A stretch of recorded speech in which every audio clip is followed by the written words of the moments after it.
नमस्कार।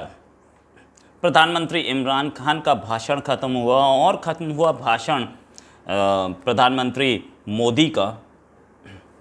इमरान खान ने बहुत सारी चीज़ें बोली। प्राइम मिनिस्टर मोदी ने स्ट्रेस किया कि इंडिया का डेवलपमेंट कैसे हो रहा है, हम वैक्सीनेशन कैसे कर रहे हैं और हमारी टेक्नोलॉजी क्या कर रही है, 75 सैटेलाइट भेजेंगे ऊपर, सारी बातें की। इमरान खान का फोकस इंडिया, अफ़गानिस्तान और अपने पाले हुए पिट्ठुओं पे था। झूठ बहुत बोले। एक झूठ जो कि फैक्चुअली इनकरेक्ट था वो ये कि उन्होंने बोला कि ये जो मुजाहिदीन थे, जो मुजाहिदीन अफ़गानिस्तान में लड़ रहे थे सोवियत संघ के खिलाफ, वो मुजाहिदीन उनको रोनाल्ड रीगन ने वाइट हाउस में बुलाया था और वाइट हाउस बुला करके उनको ये बोला था कि ये हीरो हैं और ये फाउंडिंग फादर्स हैं।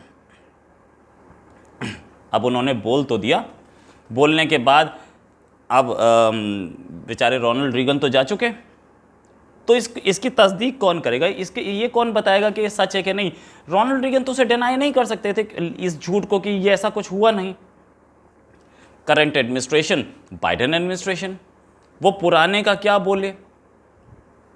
तो पाकिस्तान के प्राइम मिनिस्टर इमरान खान को साफ पता था कि इसको कोई डिनाई करने वाला नहीं है, तो बोल दो झूठ, क्या फ़र्क पड़ता है। उनके स्पीच राइटर्स जो हैं वो पता नहीं क्या करते हैं, और ये उनको रखा क्यों हुआ है? इतना बड़ा सरकारी अमला रखा हुआ है, इतना सब कुछ रखा है, और वो स्पीच राइटर्स रखे हुए हैं, उनके पीएमओ में इतने सारे लोग काम करते हैं, क्या वो फैक्ट चेक भी नहीं कर सकते कि ये किसके लिए बोला गया है?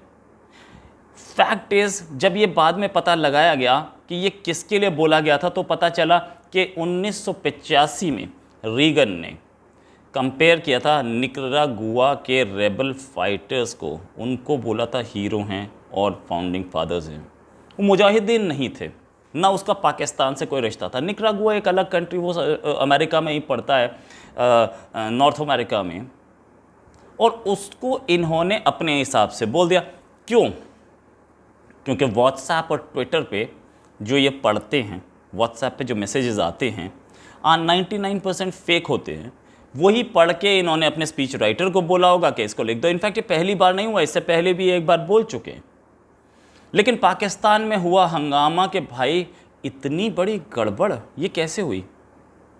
ये गड़बड़ें नई चीज़ नहीं है। 1994 में इमरान खान खुद ही एक्सेप्ट कर चुके थे। उस समय ये क्रिकेटर थे, इन्होंने क्रिकेट भी ईमानदारी से नहीं खेली। उस समय इन्होंने एक्सेप्ट किया था कि मैं बॉल टैम्परिंग मैंने काउंटी टूर्नामेंट में की है।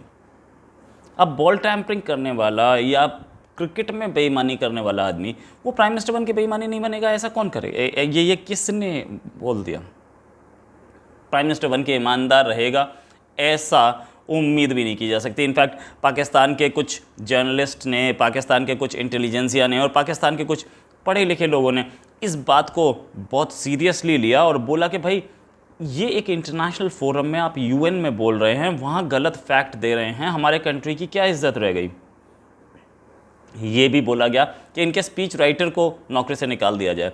इनफैक्ट मरियम नवाज़, उन्होंने, नवाज शरीफ की डॉटर, पुत्री, बेटी, उन्होंने बोला कि इमरान खान के स्पीच राइटर को निकालने की ज़रूरत नहीं है, इमरान खान को निकालो, सेलेक्टेड पीएम है और सिलेक्शन गलत हो गया है हमसे।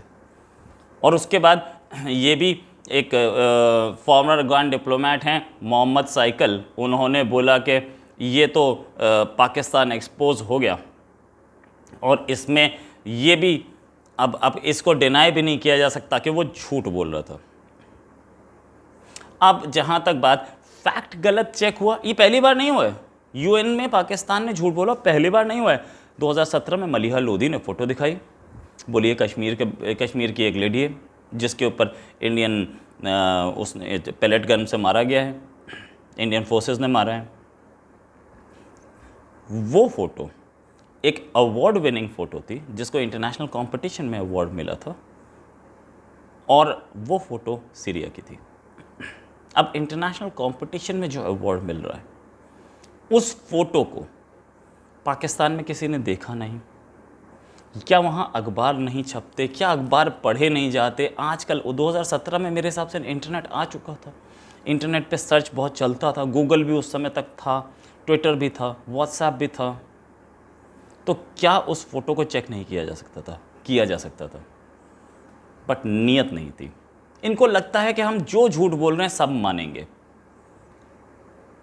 उसके बाद यही नहीं, पाकिस्तान का जो परमानेंट मिशन है यूएन में, उसने एक वीडियो डाला। उन्होंने बोला कि यूएन के हमारे जो एनवॉय हैं मुनीर अकरम, 2020 अगस्त में मुनीर अकरम ने सिक्योरिटी काउंसिल में एक डिबेट में स्टेटमेंट दी, और वहाँ पर threats to international peace and security posed by terrorism actions, उस पर एक स्पीच दी और उसे अपनी वेबसाइट पे डाल दिया। बाद में पता चला कि वो ये जो स्पीच डाली गई है, ये उन्होंने क्लेम किया था कि ये यूएन सिक्योरिटी काउंसिल की एक मीटिंग में हुई। बाद में पता चला कि ये जो यूएन सिक्योरिटी काउंसिल की मीटिंग जिसका जिक्र ये कर रहे थे, उस मीटिंग में पाकिस्तान था ही नहीं। उसमें 15 मेंबर्स थे, 5 permanent UN security council members, 10 non permanent members, सिर्फ वही थे। ऑनलाइन मीटिंग हुई थी और उसमें पाकिस्तान था ही नहीं। इसकी कंप्लेंट भी की, इंडिया ने कंप्लेंट भी की कि ये यूएन के नाम पे झूठ कैसे फैला सकते हैं, और हुआ।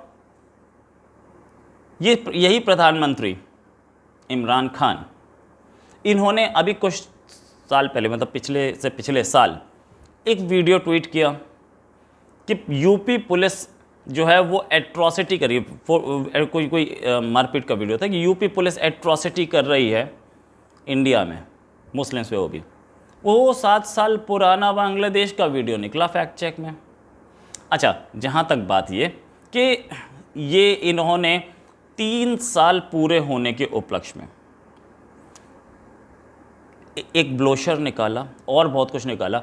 उस ब्रोशर में जो फ़ोटो लगी थी अपनी तरक्की की और बहुत सारी चीज़ों की, कि हमने क्या क्या किया है, हमने क्या क्या लोगों को सब हेल्प किया है, लोग खुश हैं। इनकी जो एजेंसी थी उसने वो फ़ोटो एक इंडियन पोर्टल से, एक इंडियन वेबसाइट से चुराई थी या खरीदी थी। लेकिन वहाँ पे ब्रोशर में ये दिखाया गया कि ये सारे पाकिस्तानी हैं। फैक्ट चेक में ऑपोजिशन की एक लीडर हैं मरियम औरंगज़ेब, उन्होंने ढूंढा और उन्हें पता चला ये तो इंडिया की फ़ोटो है जो ये पाकिस्तान की दिखा रहे हैं। प्राइम मिनिस्टर कितने समझदार हैं कि उन्हें यही नहीं पता कि ये आदमी जिसके बारे में बात कर रहा हूँ ये कहाँ का है, जो मेरे ब्रोशर में लग रही है फ़ोटो। तो ये इन्होंने, इमरान खान ने जो भी बोला, ये अब इमरान खान का झूठ बोलने की आज की आदत नहीं, बहुत पुरानी आदत है। लेकिन इमरान खान ने जो भी यूएन में बोला, अब उस पर वो हो गया ख़त्म। उस पर कौन क्वेश्चन उठाएगा और कौन उसका डिनायल देगा या कौन उसको एक्सेप्ट करेगा, रात गई बात गई। लेकिन इंडियन प्राइम मिनिस्टर ने बहुत सारी चीज़ें बोली कि एक बच्चा जो कि अपने पिता के साथ चाय की दुकान पे काम करता था, वो चौथी बार यूएन में स्पीच दे रहा है एक प्रधानमंत्री की हैसियत से। ये है काबिलियत इंडिया की और डेमोक्रेसी की। उन्होंने ये भी बोला डेमोक्रेसी कैन डिलीवर। उन्होंने बहुत सारी चीज़ों पे बोला। उन्होंने बोला जब इंडिया प्रोग्रेस करता है, ग्रो करता है, वर्ल्ड ग्रो करता है, और जब इंडिया अपने अंदर तब्दीली लाता है तो पूरी वर्ल्ड में भी तब्दीली आती है। ये था प्राइम मिनिस्टर मोदी की स्पीच, जिस प्राइम मिनिस्टर मोदी की स्पीच पे तालियां बजी और यूएन में बहुत तारीफ़ की गई। 2 प्राइम मिनिस्टर्स, दोनों के स्पीच राइटर्स, ये तो होता है कि स्पीच राइटर्स लिखते हैं और ये बोलते हैं। प्राइम मिनिस्टर मोदी वैसे इनफैक्ट टेलीप्रॉम्प्टर पढ़ने वाले आदमी नहीं हैं, वो पॉइंट्स लिख के जाते हैं और उन्हें पता होता है कि मुझे क्या बोलना है, वो वही बोलते हैं। लेकिन फिर भी वो ब्रीफिंग होती है, सब कुछ होता है। तो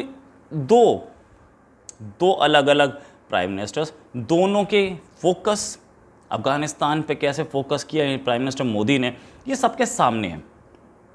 जो फोकस होना चाहिए था